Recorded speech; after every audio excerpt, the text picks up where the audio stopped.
আজকে তুমি আমাদের বনেদি বাড়ির কথা বলবে বলেছিলে। নিশ্চয়ই বলেছিলাম তো। শোনাই তাহলে। জানো তো, এই বনেদি শব্দটা উর্দু শব্দ বুনিয়াদ বা বুনিয়াদি থেকে এসেছে। যে সকল পরিবার আমাদের বাংলা সংস্কৃতিকে বিশেষভাবে পরিচিতি দিয়েছেন এবং সমৃদ্ধ করেছেন এবং গত 500 বছরের বেশি সময় ধরে ওই ঐতিহ্যকে বজায় রেখেছেন এবং এখনো বহন করে চলেছেন, সেই সব পরিবারগুলোকেই বাংলা সমাজ আজ বনেদি বলে স্বীকৃতি দেয় বা সম্মানিত হবে। বিট অফ ব্যাকগ্রাউন্ড বোধহয় হেল্প করবে টু আন্ডারস্ট্যান্ড বনেদি। Think about the time of undivided Bengal, যখন আমাদের দেশে ইংরেজরা রাজত্ব করছেন এবং যখন কলকাতা শহরের গোড়াপত্তনও হয়নি, সেই সময় বাংলাদেশে অনেক জমিদার এবং তাদের মধ্যে কিছু জমিদার অত্যন্ত রকম বৃত্তশালী ছিলেন। বিশাল জমি সহ বিশাল বিশাল প্রাসাদ, তার মধ্যে সেই রকম সব বাড়ি এবং অনেক টাকা পয়সা, অনেক ধন সম্পত্তি।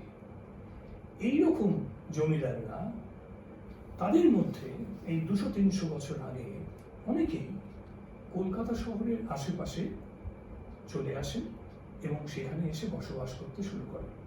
মনে রেখো, অনেকেই কিন্তু কলকাতার আশেপাশে এসেছিলেন যখন কলকাতা শহরের গোড়াপত্তন হয়নি। বাংলায় উৎসব সব থেকে বড় এবং গুরুত্বপূর্ণ হচ্ছে দুর্গাপুজো। সব জমিদারই দুর্গাপুজো করতেন তাদের পরিবারে।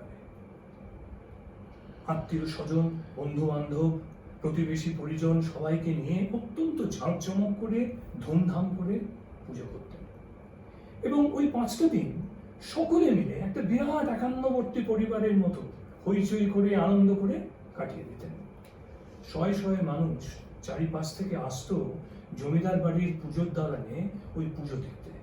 তাদের অতিথি সৎকারের জন্য বিশাল ব্যবস্থা হতো, সকাল থেকে সন্ধ্যে অবধি ভোজ এবং অনুষ্ঠানের অনেক রকম আয়োজন। এইভাবেই দুর্গাপুজো হতো। তো এইসব পরিবার আজকে এখনো তাদের বংশ পরম্পরা বজায় রেখে দুর্গাপুজো করে চলেছেন এবং তাদের ডিসেন্ডেন্টসরা মানে উত্তরসূরিরা এখনো সেই দুর্গাপুজোর অনুষ্ঠানের মাধ্যমে তাদের পরিবারের অভিনবত্ব এবং নিজস্ব ধারা বজায় রেখেছেন এবং সেই ঐতিহ্যকে এখনো চালিয়ে যাচ্ছে।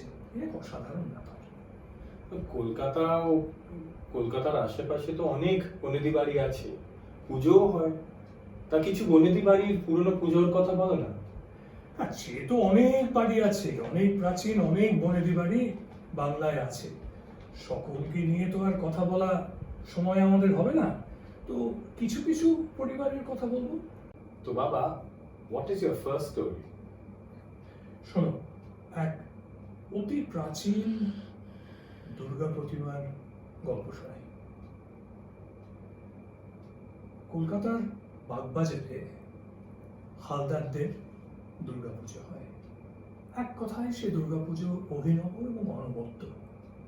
450 বছরের পুরনো পুজো আজও একইভাবে সেই এক রীতিনীতি মেনে একইভাবে নিষ্ঠা ভরে হয়ে আসছে। ফ্যাসিনেটিং। মার প্রতিমার কথা বলছিলে না? Tell me about that. হ্যাঁ, এই হালদাররা নপাড়া চন্দননগরের জমিদার ছিলেন। ইন দ্য ইয়ার 1560 এই হালদার বংশের একজন বংশধর উড়িষ্যার বালাসোরের কাছে সাহেবপুর রাজপ্রাসাদে বেড়াতে যান। সেখানে থাকাকালীন তিনি স্বপ্নে এক দেবী প্রতিমাকে দেখেন, দেখা পান। তিনি স্বপ্নে দেখেন যে দেবী প্রতিমা ওনাকে বলছেন যে ওই রাজপ্রাসাদেরই কাছে এক মুসলমান জেলের বাড়ির সামনে মাটির তলায় 14 ফুট নিচে সেই প্রতিমা আটকে আছে। স্বপ্নে হালদার মহাশয় এও দেখেন যে দেবী প্রতিমা ওনাকে আদেশ করছেন যে তিনি যেন শীঘ্রই তাকে মাটির তলা থেকে বার করে নিয়ে আসেন। এই স্বপ্ন দেখে হালদার মহাশয় তো সময় নষ্ট একেবারেই করেন না, পরের দিন সকালেই সেই জায়গায় পৌঁছে যান এবং ব্যবস্থা করে মাটির নিচ থেকে সেই দেবী প্রতিমাকে বার করে আনেন। সাধারণত মাটির নিচ থেকে যা কিছু পাওয়া যায় তা অক্ষত অবস্থায় পাওয়া যায় না, কিন্তু এই দেবী প্রতিমা মহিষাসুরমর্দিনী রূপ তার অক্ষত অবস্থায় মাটির নিচ থেকে বেরোয়, এমনকি তার বাঁ হাতের আঙুলের আংটি পর্যন্ত বুঝতে পারা যায়, এত অক্ষত, এত নিখুঁত। ফ্যাসিনেটিং এই মহিষাসুরমর্দিনী, কোষ্ঠী পাথরের তৈরি, অসম্ভব সুন্দর বস্ত্র, অলংকার এবং অস্ত্রে সুসজ্জিত। সেই মূর্তিতে দেখতে পাওয়া যায় মায়ের বাহন সিংহকে, মাথার উপর মহাকালের মূর্তিকে এবং দেবীর পায়ের নিচে তার দুই সখী জয়া বিজয়াকে। মহিষাসুরমর্দিনী রূপ, অথচ এই মূর্তিতে মা কিন্তু বসে আছেন পদ্মের উপর। অদ্ভুত ব্যাপার। ডাইমেনশন যে এই মূর্তি 2 ফুট লম্বা এবং ওজনে 25 থেকে 30 কিলো হবে। মার প্রতিমার ইউনিকনেস ছাড়া এই হালদার বাড়ির পুজোর আর কোনো ইউনিক এলিমেন্টস আছে? আছে বই কি, হালদার বাড়ি 450 বছরের পুরনো পুজো, ওদের ভোগের ব্যাপারটা, মানে মায়ের পুজোর ভোগের ব্যাপারটা বেশ ইন্টারেস্টিং। ষষ্ঠীর দিনে মায়ের ভোগে ঘি ভাত বা মিষ্টি পোলাও আর 5 রকমের ভাজা হয়, হতেই হবে। সপ্তমী, অষ্টমী, নবমীতে খিচুড়ি ভোগ হয় এবং আরো 5 রকম ভাজা হয়, এবং তার মধ্যে অন্যতম হচ্ছে মাখন শিম ভাজা। এর কোনো ব্যতিক্রম হবে না, এ হতেই হবে, আজও হয়ে আসছে। আর রাত্রির বেলাতে সাধারণত লুচি, তরকারি, চাটনি, মিষ্টি এইসব হয়। কিন্তু মজার ব্যাপার কি জানো, মায়ের ভোগের পরিমাপটা মেপে দেওয়া আছে। 1 কিলো 250 গ্রাম, এর বেশিও হবে না, কমও হবে না। এমনকি পায়েস ভোগও যখন তারা করেন সেটাও হয় সেই 1 কিলো 250 গ্রাম। প্রতি বছরে হালদার বংশের, হালদার পরিবারের বিভিন্ন সদস্য দেশ বিদেশ থেকে এই 5টি দিনের জন্য একত্রিত হন কলকাতাতে এবং হইচই করে কাটিয়ে দেন। ফ্যাসিনেটিং যেটা হচ্ছে যে এদেরই মধ্যে কিছু সদস্য সুদূর লন্ডনে পর্যন্ত দুর্গাপুজোর প্রচলন করেছিলেন। তো কোষ্ঠী পাথরের মা দুর্গার ব্যাপারে শুনলাম, ইটস ফ্যাসিনেটিং। তা আর কোনো বনেদি বাড়ির মা দুর্গার ব্যাপারে বলো। আর একটা বনেদি বাড়ির প্রাচীন মূর্তির গল্প জানি। হালদার বাড়ির মতো এই মূর্তিকেও পাওয়া গিয়েছিল প্রায় 300 বছর আগে।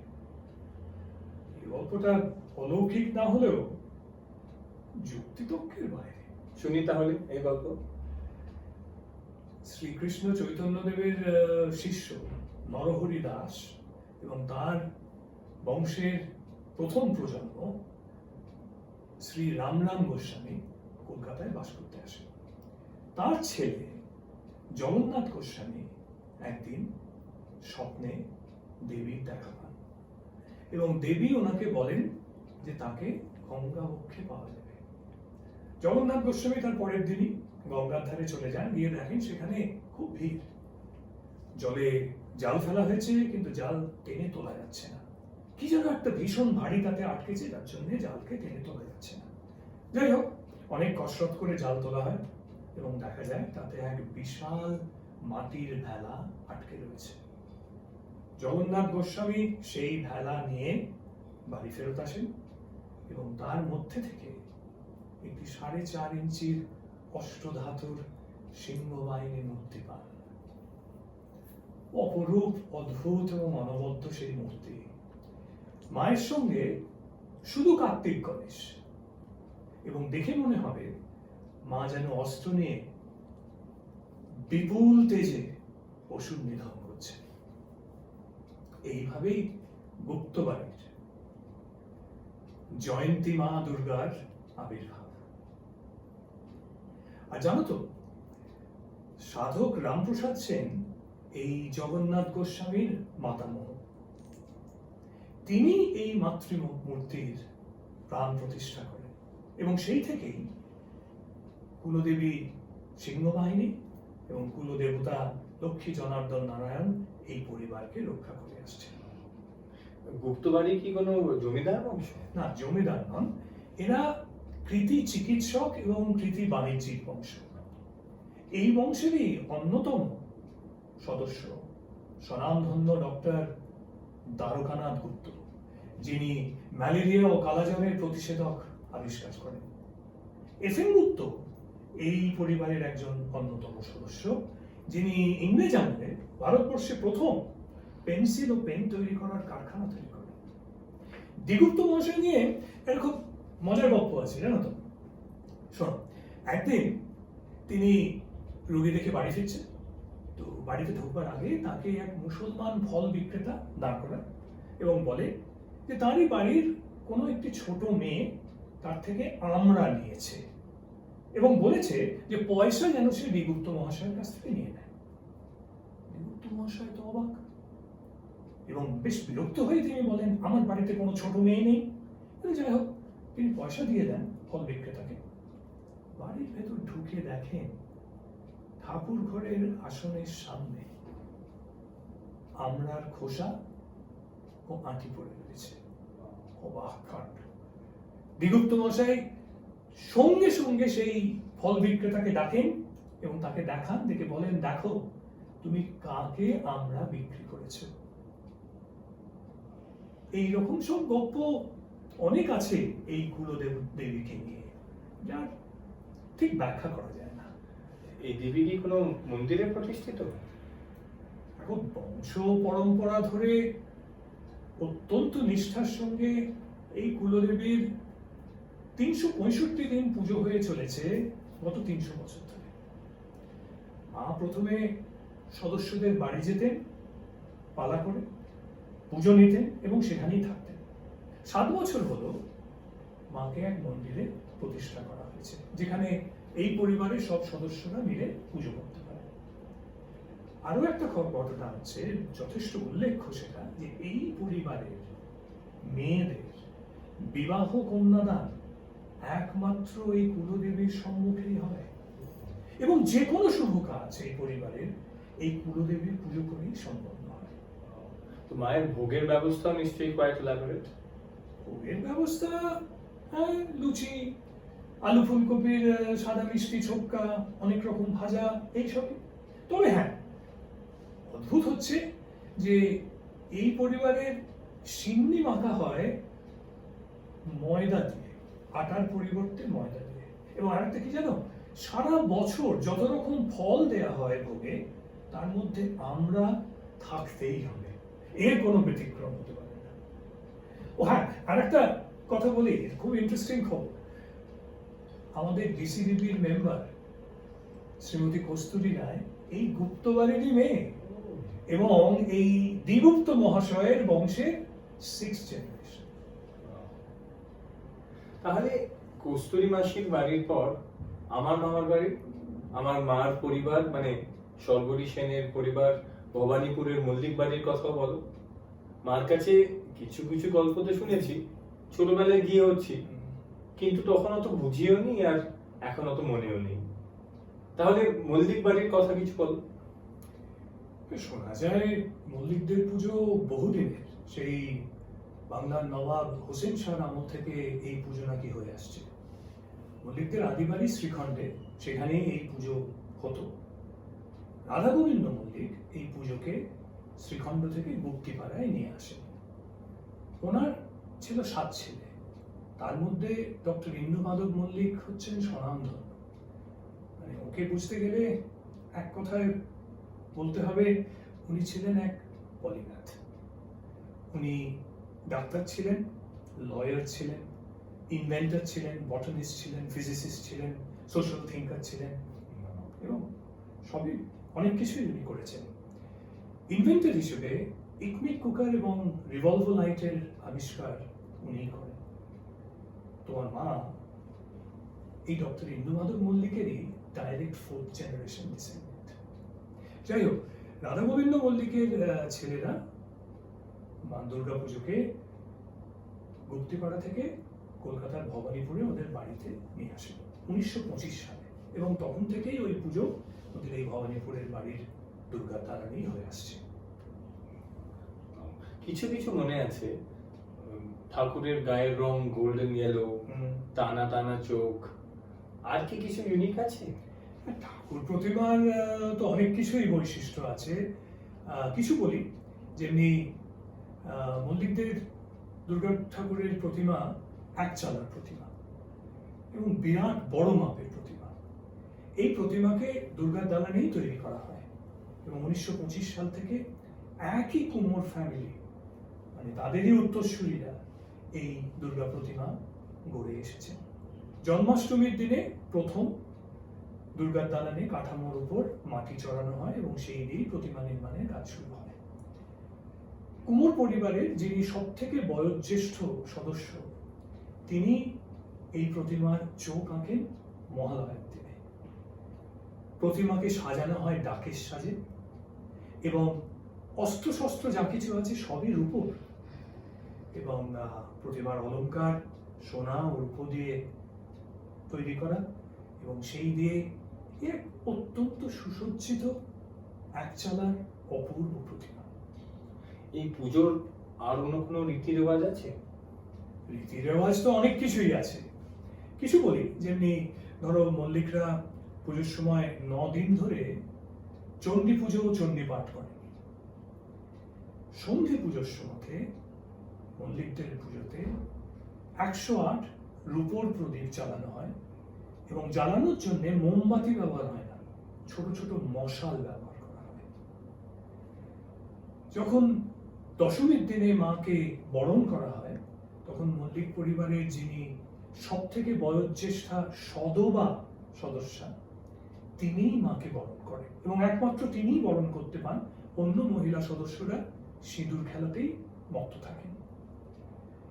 আর ভাসানের পর যখন বিজয়া সম্মিলনী শুরু হয় এবং বিজয়ার প্রণাম করার সময়তে মল্লিক বাড়ির সদস্যরা প্রথমে কুলদেবতা শ্রীধরকে প্রণাম করেন এবং তারপরে পুজোর দালানে বসে থাকা বাড়ির বয়োজ্যেষ্ঠাদের প্রণাম করেন, এবং যিনি সব থেকে বয়োজ্যেষ্ঠ সদস্য তিনি সকলকে প্রণাম করার পরে সিদ্ধি দেন এবং অষ্টদুর্বা দিয়ে আশীর্বাদ করেন। এইরকমই সব বৈশিষ্ট্য এই পুজোর। আমার মনে পড়লো, দশমীর দিনে তো খুব জমিয়ে খাওয়া দাওয়া হতো হয়। আর সে তো হয়ই। ওই সপ্তমী অষ্টমী নবমী নিরামিষ ভোগ খাওয়ার পর, মানে লুচি ছক্কা ছিঁচকি ভাজা এসব খাওয়ার পরে যখন ঘটে বিসর্জন হয়ে যায় দশমীর দিন, তখন মল্লিকরা সকলে মিলে দুপুরে মাছ ভাত খান এবং ভাসানের পর বিজয়া সম্মেলনের পর রাত্রিবেলায় সে তো এক মহাভোজ হয়, যেখানে সবাই মিলে একসঙ্গে নিজেদেরকেই নিজেরা পরিবেশন করে খাওয়া দাওয়া করেন। ইন্টারেস্টিং ব্যাপার হচ্ছে, শোনা যায় যে গত 100 বছর ধরে নাকি এই খাওয়ার মেনু একই রয়েছে: ডাল ভাত ভাজা, মাংস চাটনি, এবং তার সঙ্গে থাকে মেটে চচ্চড়ি ও বোঁদে। তুমিও এটা খেয়েছো? হ্যাঁ, মনে আছে, দ্যাট ওয়াজ অ্যামেজিং। এবং এইসবই চলতে থাকে। তবে আর একটা দিক আছে মল্লিকদের পুজোর কথা বলতে গেলে, সেদিকটা বলতেই হয়। সপ্তমী অষ্টমী নবমীতে মল্লিক বাড়ির পুরুষেরা দুর্গা দালানের সামনে উঠোনে স্টেজ তৈরি করে যাত্রা, থিয়েটার, পালাগান এইসব করে থাকেন। এই করেই নিজেদের বিনোদনের ব্যবস্থা করেন এবং এটা বহুকাল ধরে এই জিনিসটা হয়ে চলেছে। ওই আড্ডা মজলিসও বসে অনেক সময়তে এবং মাঝরাত্রির অবধি চলতে থাকে। দেখো, পুজো বিনোদিনী জিনিসটা আমাদের বাংলা সংস্কৃতিতে একটা বিরাট ব্যাপার। এই একটা বিরাট বিশাল অঙ্গ আছে আমাদের সংস্কৃতিতে, এবং এটাকে বজায় রাখা এবং এটাকে চালিয়ে যাওয়া এবং আমাদের আগামীকালের প্রজন্মদের কাছে তুলে ধরা এর বিরাট কর্তব্য এবং বিরাট দায়িত্ব। আমি তো বলবো মল্লিকরা এই দায়িত্ব কর্তব্য বছরের পর বছর অত্যন্ত আন্তরিকতার সঙ্গে পালন করে চলেছে। বাবা, কলকাতায় কোন বনেদি বাড়ি সব থেকে আগে দুর্গাপুজো শুরু করলো? কলকাতা শহরের যখন প্রথম প্রবর্তন হয়, সেই সময়তে রাজা নবকৃষ্ণদেব ইংরেজদের বিশেষ বিশ্বাসভাজন মানুষদের মধ্যে একজন এবং খুব পাওয়ারফুল রাজা, খুবই ওয়েলদি রাজা। তো উনি ঠিক করেন কলকাতায় এসে থাকবেন এবং কলকাতারই উত্তরে এক প্রকাণ্ড রাজবাড়ি তৈরি করেন। যে সিংহ দুয়ার দেওয়া 7 মহলা রাজবাড়ি, 7 খিলানের ঠাকুর দালান, বড় বড় উঠোন প্রাঙ্গণ, নাচঘর, সেই রাহি ব্যাপার। তো এই রাজবাড়িতে রাজা নবকৃষ্ণদেব 1757 সালে প্রতিমা তৈরি করে, মানে মূর্তি তৈরি করে দুর্গাপুজো করেন। কলকাতা শহরের বনেদি বাড়ির এই হলো প্রথম দুর্গাপুজো। এই দুর্গাপুজোর কোনো ইউনিক ফিচার্স বলো। কিছু বলি, যেমনি ধরো এই দুর্গাপুজোর প্রতিমা এক চালায় তৈরি, মানে একই চালচিত্রে মা দুর্গা, কার্তিক গণেশ, লক্ষ্মী সরস্বতী সবাই একসঙ্গে। মা দুর্গার গায়ের রং সোনালী এবং সোলার সাজে সজ্জিত। এই প্রতিমাকে 1757 সালে যে কুমোর তৈরি করেন, সেই ফ্যামিলি এবং তারই উত্তরসূরিরা আজ 7 জেনারেশন ধরে রাজবাড়ির জন্য দুর্গা প্রতিমা তৈরি করে আসছে। এবং প্রথম মূর্তি তৈরি করে দুর্গাপুজো হয়েছিল বলে এত জাঁকজমক করেছিলেন রাজা যে দূর দূরান্ত থেকে লোকজন, আত্মীয় স্বজন, বন্ধু পরিবার সবাই এসে এই পুজো দেখতে আসেন এবং সেখানে জমায়েত হন। এমনকি ব্রিটিশ সাম্রাজ্যের বড় লাট রবার্ট ক্লাইভ ছোট লাট ওয়ারেন হেস্টিংসকে সঙ্গ করে এই পুজো দেখতে এসেছিলেন। মহিষাসুরমর্দিনীর সামনে ব্রিটিশ সাম্রাজ্যের দিকপালকেও শ্রদ্ধা ভরে কিছুক্ষণের জন্য দাঁড়াতে হয়েছিল। কি বলো? That's amazing. জানো তো, এই দুর্গা ঠাকুরকে, এই প্রতিমাকে প্রথমে তো সোলার সাজে সাজানো হয়েছিল, কিন্তু কিছুদিন পরেই সেই সাজে একটু পরিবর্তন করা হয়, একটু বৈচিত্র্য নিয়ে আসা হয়। বৈচিত্র্য? কি বৈচিত্র্য? কেন? বিত্তশালী রাজা, তিনি দুর্গা ঠাকুরের অলঙ্কারে, বেশভূষায়, সাজসজ্জায় বৈচিত্র্য চাইবেন বা বৈচিত্র্য আনতে চাইবেন, এ আর নতুন কথা কি। তিনি ভাবলেন মা দুর্গার সাজে একটু রূপলি রং দেওয়া দরকার। ব্যাস, কারিগরেরা লেগে গেলেন কাজে, রামতা চুমকি দিয়ে সূক্ষ্মভাবে মা দুর্গাকে সাজাতে। তো জানো তো, তখন এই রামতা চুমকি আমাদের দেশে পাওয়া যেত না। ইনফ্যাক্ট ওটা আসতো সুদূর জার্মানি থেকে ডাকযোগে, মানে বাই পোস্টাল সার্ভিস, ডাকযোগে আসতো। তাই এই সাজের নাম হলো ডাকের সাজ। এই দিয়েই তখন মা দুর্গাকে সাজানো হতো। মজার ব্যাপারটা হচ্ছে, এবং মানে রিমার্কেবল ব্যাপারও, যে এত বছর হয়ে গেছে কিন্তু আজও মা দুর্গাকে ওই সাজেই সাজানো হচ্ছে রাজবাড়িতে। এটা সত্যি খুব ইন্টারেস্টিং। আমাদের বাঙালি আর্টিস্ট্রির একটা ইম্পর্টেন্ট ল্যান্ডমার্ক ইনফ্যাক্ট। হ্যাঁ, কিন্তু আরো কিছু আছে। যেমনি ধরো, এই পুজোকে বা এই মা দুর্গাকে বলা হয় বৈষ্ণবী মা। এবং পুজোর সময়তে 5 দিন ধরে শোভাবাজারের রাজবাড়িতে সকাল থেকে সন্ধ্যে অবধি সানাই বাজে, একটা মুড আর মেজাজ তৈরি করার জন্য।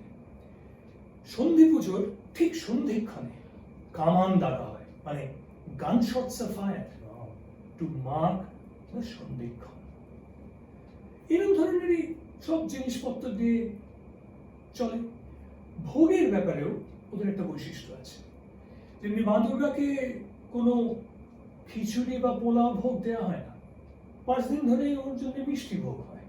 অনেক ধরনের মিষ্টি তৈরি হয় এবং তার মধ্যে বিশেষ উল্লেখ্য হলো মতিচুর আর ডালের পুর দিয়ে মিষ্টি সিঙ্গারা তৈরি হয়, এমনকি ঘাস কচুরি বলে এক ধরনের কচুরি তৈরি হয়।